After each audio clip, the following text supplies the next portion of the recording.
Ladies and gentlemen, this is your foreign correspondent, David Cohn from London, the foreign correspondent in residence for CoolTv-se. I'm outside the Conway Hall here in central London because of a meeting that's going to be presented with regards to laying down some foundations, I believe, for accusations with regards to the rise of anti-Semitism in the Labour Party, and particularly anti-Semitism with regards to Jeremy Corbyn.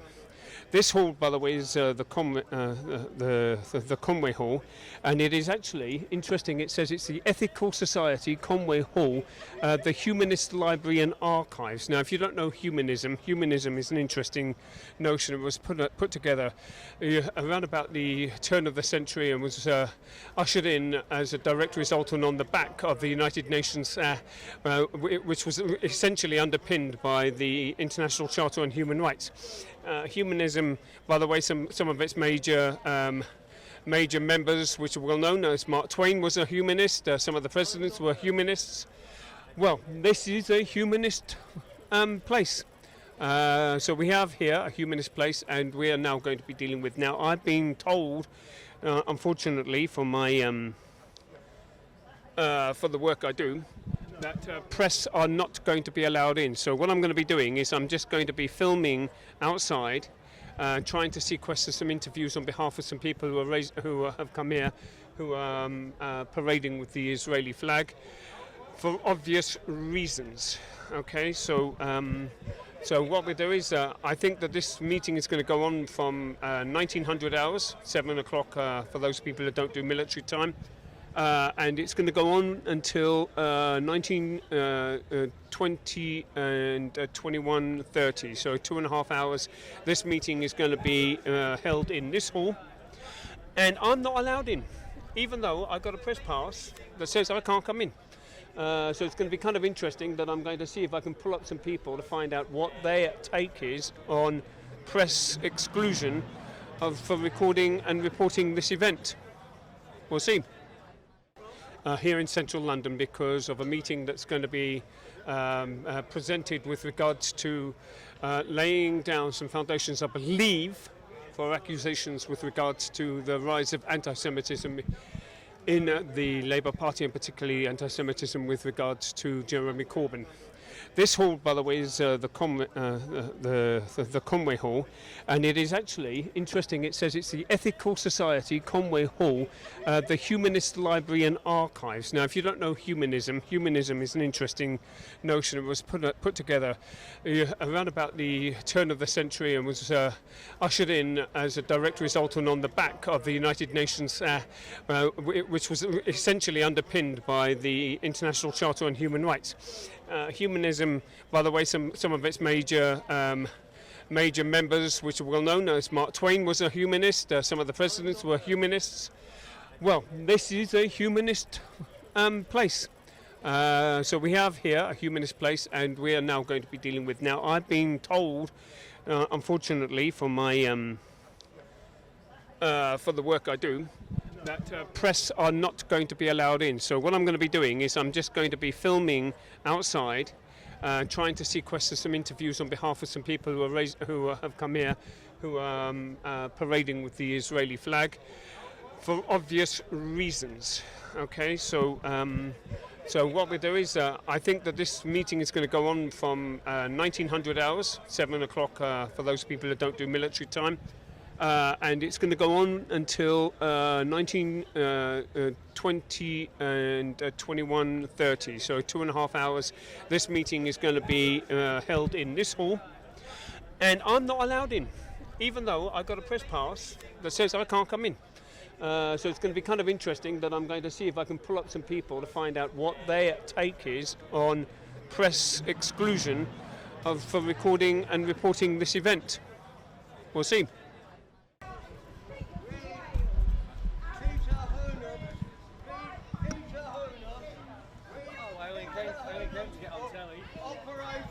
Hello. Here's something that seems to be going on. Hello. I don't think BBC quite.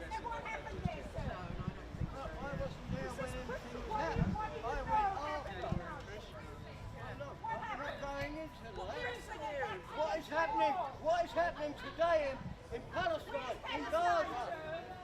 What is happening?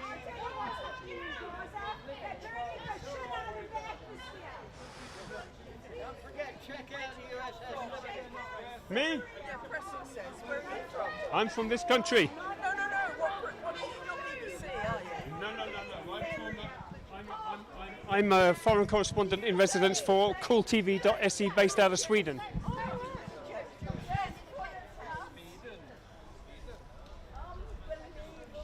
Okay, this seems to be obviously a demonstration here. Somebody voicing a rather hot-headed opinion with regards to Israel and anti-Israeli. Because we're Jewish.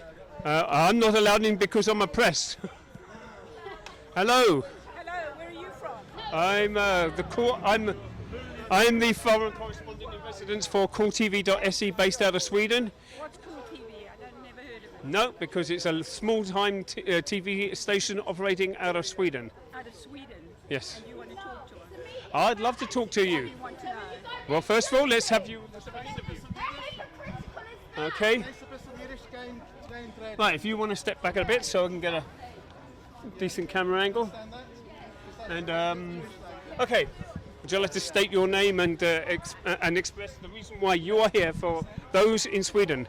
My name is Sharon Clough. I run an organisation called Campaign for Truth. It's a pro-Israel organisation. It stands for Israel and everything that the democratic country of Israel is. I am here tonight because there's a meeting here to try and justify Jeremy Corbyn's anti-Semitism, his fraternization with terrorist groups, not only Arab terrorist groups, but with the IRA, which is anti-UK. So we have here a leader of our opposition party who might become the Prime Minister, who actually has committed treason against his own country because he fraternized with the IRA when they were blowing the UK out. Okay, thank you very much. Can you also explain to our Swedish audience exactly how entrenched Jeremy Corbyn has become to those people who are committed to terrorism against Israel? Jeremy Corbyn's entirely entrenched. Jeremy Corbyn has been an anti-Jew person ever since I've heard of him, dating back to the early 80s. He spent his life campaigning against Israel, the only Jewish state in the whole world.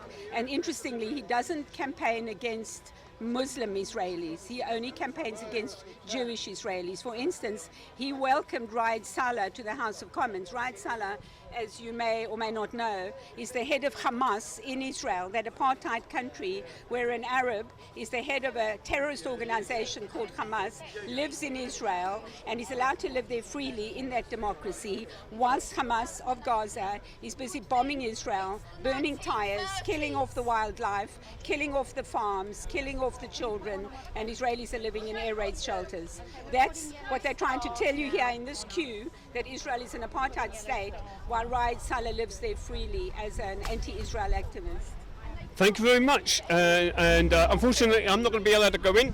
You're not allowed in? Press. Oh, I'm not allowed in because I'm Jewish. They told me that. They came up to me and told me that. I'm not allowed in there. Did you hear that, ladies and gentlemen? We're reporting a news here that says that if you proclaim to be Jewish and have a Jewish origins, you are not permitted to come into this and go and enter into this hall with regards to what is going on. So that means that we not only do we have an event that deals with Jeremy Corbyn, but we also have a classic case of state-censored control. This is an indication of what kind of country this will become if Jeremy Corbyn is ever Prime Minister. If you see this queue here, you can see the line. I'm sure that the guy from CoolTV has shown you the line here of people queuing up to go and listen to these speakers who speak out against Jews. And I would imagine that if ever Jeremy Corbyn became the Prime Minister of this country, that this is the kind of queues we would face, this is the kind of sanction we would face, and Jews would find their backs up against the wall again. Jeremy Corbyn is the arch example of a man who belongs to something we call the Red-Green Alliance. And this is the alliance of the Labour left with the Green, which is the Islamic anti-Semitism. And I think in Sweden you know all about Islamic anti-Semitism. Of course we do. As we can see here, there's a big queue here. The press are not allowed. I've just been given notice that some Jewish people are not allowed in, but they say that some Jews are. I have a feeling it's some Jews that are pro-Labour. But the rest of these people are here, it looks like they're here to see their tribal god doing his best to explain his life away. And not to say that being as he's planning to become the next Prime Minister of this country, a Premier, he might even be given state-sanctioned protection. Thank you very much. I just want to say to the people of Sweden that God forbid we should have a hammer and sickle in number 10. The hammer and sickle being that Corbyn is a complete Marxist. Not only is he a racist, but he would drag. Not only is Corbyn an anti-Semite, but he would drag the United Kingdom back into the hellhole of what Marxism created in the USSR. So let's understand that Corbyn is a disaster for everybody, not just for the Jews. Okay, thank you very much.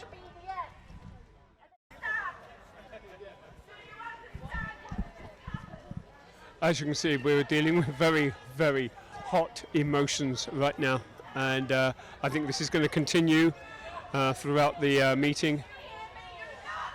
We have Jewish people who are representing. We have Jewish people here representing, obviously, the Jewish community here, and they're standing up, and they're usually and they're doing the bullhorn routine. Primarily because there are some people in this queue who support Jeremy Corbyn and support his agenda and support his beliefs, his political persuasion, and I guess you would also call it his political morality. Also, we have here quite a contingency for the media here. And the media seem to be obviously poking their camera in people's faces, and they seem to be favouring the Corbyn camp for some strange reason, primarily because I presume that it's because they've got a larger contingent here.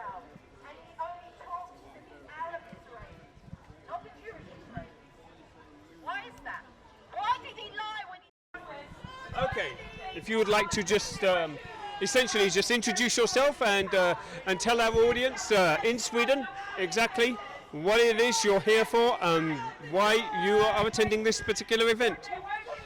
I'm here attending this event to question whether this meeting should go ahead in defending Jeremy Corbyn, who has already got a reputation for a number of anti-Semitic incidents since his leadership took place in 2015.